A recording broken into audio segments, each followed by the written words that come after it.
नमस्ते दोस्तों, टेक सुकून मित्र हेल्प में आपके एक बार फिर से स्वागत है। आज मैं आपको बताऊंगा कि नीट 2017 का फॉर्म ऑनलाइन कैसे भरते हैं। फुल प्रोसेस हिंदी में आपको मैं बताऊंगा। आपको बताना चाहूँगा कि नीट 2017 में गवर्नमेंट ने आधार कार्ड से डिटेल मैच होने पर ही फॉर्म भरेगा, ऐसा एक नियम चालू कर दिया। और कोई भी स्टूडेंट सिर्फ 3 बार अटैम्प्ट दे पाएगा, यानी 3 अटैम्प्ट देने के बाद वो फॉर्म नहीं भर पाएगा, क्योंकि आधार कार्ड से गवर्नमेंट ने ऐसा लिंक कर दिया है। इसलिए आधार कार्ड में जो नाम है वही उसके डॉक्यूमेंट में नाम होना चाहिए, 10th मार्कशीट वगैरह सभी में। इसलिए मैं आपको बताऊंगा कि कैसे फॉर्म को ऑनलाइन प्रोसेस करना है। दोस्तों चलते हैं, हम देखते हैं लाइव कैसे फॉर्म भरना है। तो दोस्तों चलते हैं लाइव। आपको अपने ब्राउज़र में नीट 2017 टाइप करना है। नीट 2017 टाइप करना है, आपको लिंक ढूंढना है CBSE NEET NIC.in। NIC.in पे जाने पर आपको फॉर्म का लिंक मिल जाएगा। जैसे मैं आपको बताऊँ, मैं आपको होम पे जाके पूरा प्रोसेस ही बता देता हूँ कि कहाँ पे जाना और कैसे फॉर्म अप्लाई करना है।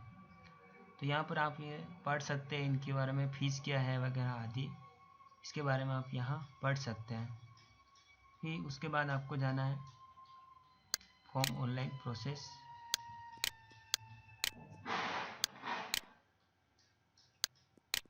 तो दोस्तों मैं आपको बता रहा हूँ, होम पेज पे आ गया और अप्लाई ऑनलाइन सर्विस पे जाना। आप इस साइट पूरी देख लीजिए, CBSE NEET NIC.in पे जाना आपको और यहाँ पे प्रोसीड अप्लाई ऑनलाइन। अब आपको फर्स्ट में कैंडिडेट के 10th की मार्कशीट या आधार कार्ड के नाम के हिसाब से ही नाम भरें।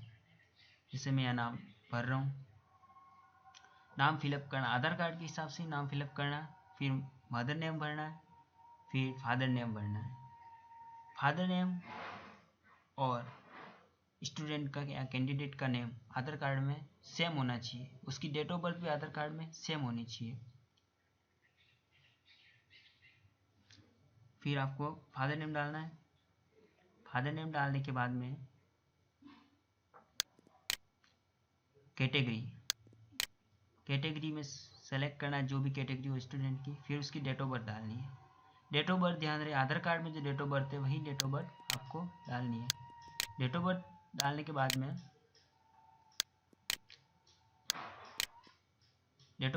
बाद में उसकी कंट्री सिलेक्ट करनी है, इंडिया।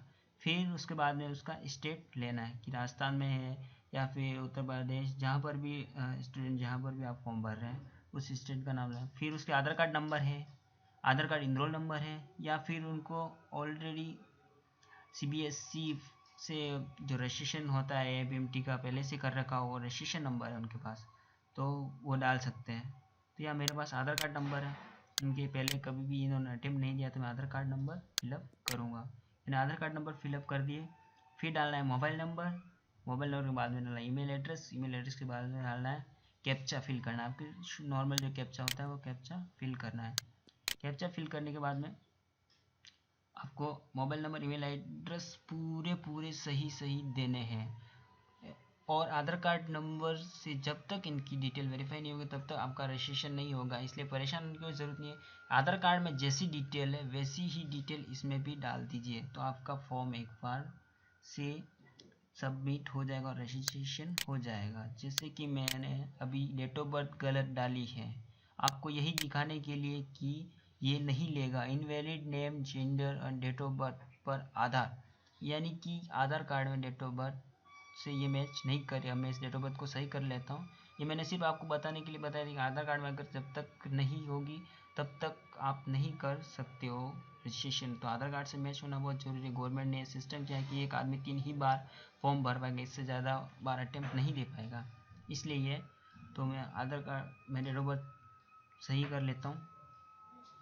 सही करने के बाद यस, आपको यहाँ पर ABMT में उन्होंने पहले से दे रखा तो ठीक, पहले नहीं दे रखा है तो नो करना, और दे रखा है तो यस करना।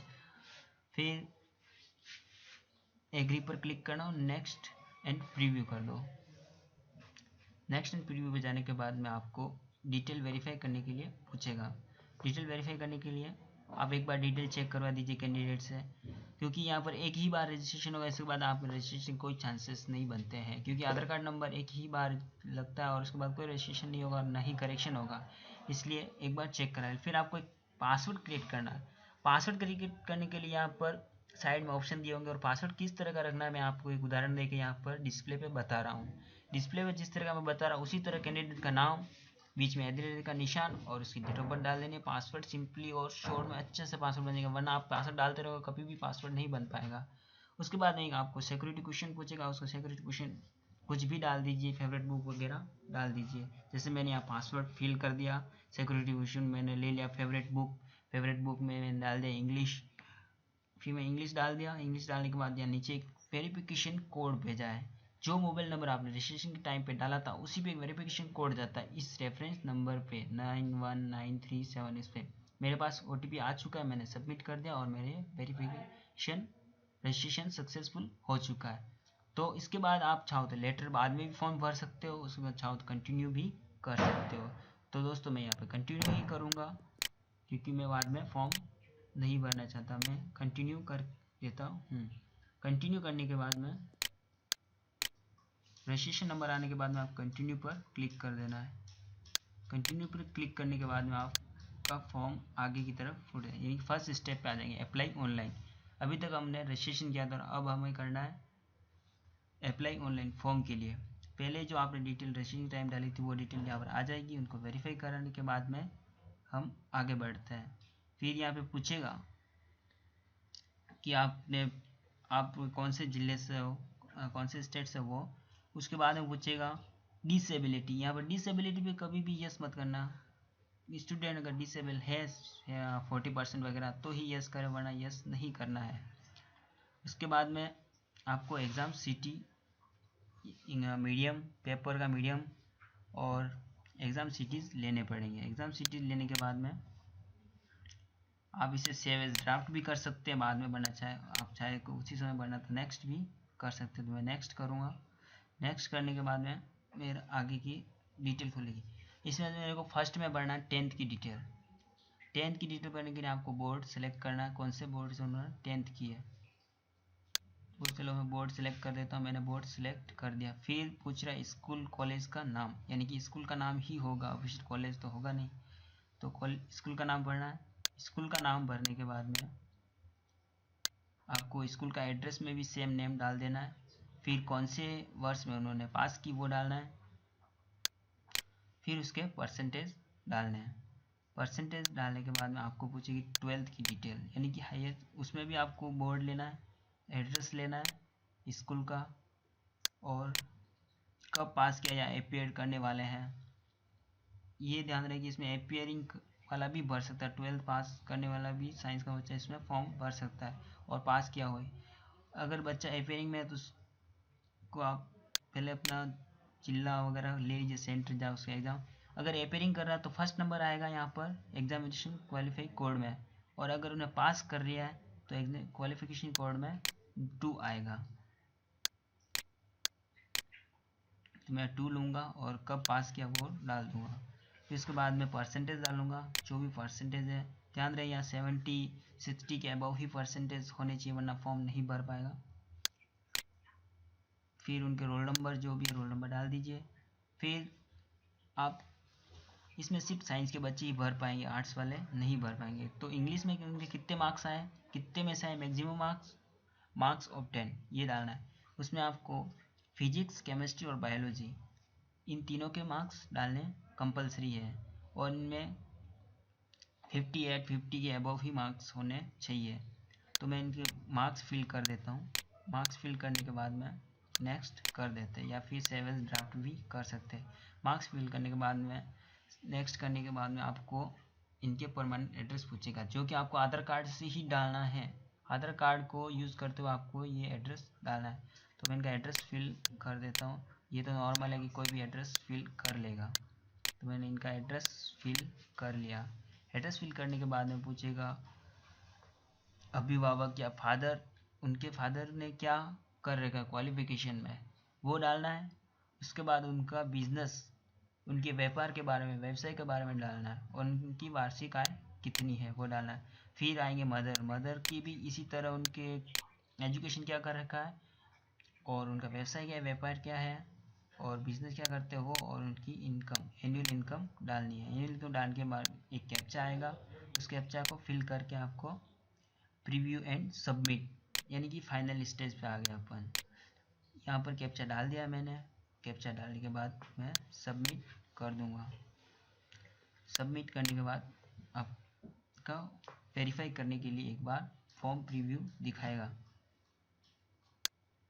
वेरीफाई करने के बाद में आपको फाइनली चेक कराना है। एक बार चेक कराने के बाद आपको इसे सबमिट कर देना है।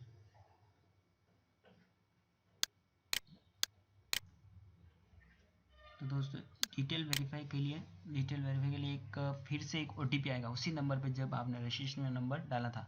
तो मोबाइल नंबर पास में होना अनिवार्य है, कंपलसरी है। तो OTP आने के बाद OTP डाल के फॉर्म को सबमिट करना है। मेरे पास OTP आ गया, मैंने OTP डाल दिया और सिंपल कैप्चा है वो फिलअप करके फाइनल सबमिट कर लूँगा। फाइनल सबमिट करने के बाद में आएगा पेमेंट के लिए, जिसमें आप ऑफलाइन चालान भी निकाल सकते हैं। उसके बाद में आप चाहे तो नेट बैंकिंग वगैरह से यूज़ कर सकते हैं। तो मैंने आपको बता दिया, apply online, upload photo and signature, view candidate photo, पे फी, प्रिंट पेज और ग्रीवेंस, यानी कि आप कुछ भी ग्रीवेंस भेजना चाहें तो भेज सकते हैं। तो अब मैं आ गया हूँ व्यू कैंडिडेट फोटो यानी अपलोड एंड सिग्नेचर, यानी आपको स्कैन करके फ़ोटो साइन डालने हैं। तो मैं स्कैनिंग का नहीं बताऊंगा, मैंने डायरेक्ट ही अपलोड कर लिया क्योंकि मैंने स्कैन करके रखे थे। स्कैन करने के बाद में आप लोग अपलोड करने हैं। उनकी साइज़ यहाँ पर बताई जाएगी, डिफ़ॉल्ट साइज़ क्या है, 10 KB से 100 KB के अंदर, 3 KB से 20 KB के अंदर साइन चाहिए। तो मैं दोनों ले लेता हूँ और नेक्स्ट कर देता हूँ। फिर उसके बाद में नेक्स्ट करने के बाद एक कैप्चा फिलअप करने को कहेगा। कैप्चा फिलअप करने के बाद ये फ़ोटो फाइनल सबमिट हो जाएंगे, फ़ोटो एंड साइन। इस बार इन्होंने फिंगरप्रिंट नहीं मांगा क्योंकि ये आधार कार्ड से कनेक्ट है, इसलिए फिंगरप्रिंट की ज़रूरत नहीं है। उसके बाद में आपको पेमेंट का ऑप्शन आ जाएगा जो कि आपको पेमेंट करना है। फिर पेमेंट ऑनलाइन पे जाना है, आपको बैंक का चालान निकालना है या फिर क्रेडिट कार्ड नेट बैंकिंग से पेमेंट करना, वो आपके ऊपर आधारित है। उसके बाद मैं अभी ऑनलाइन ही करूँगा। फिर मैंने मेरा डेबिट कार्ड चूज़ किया।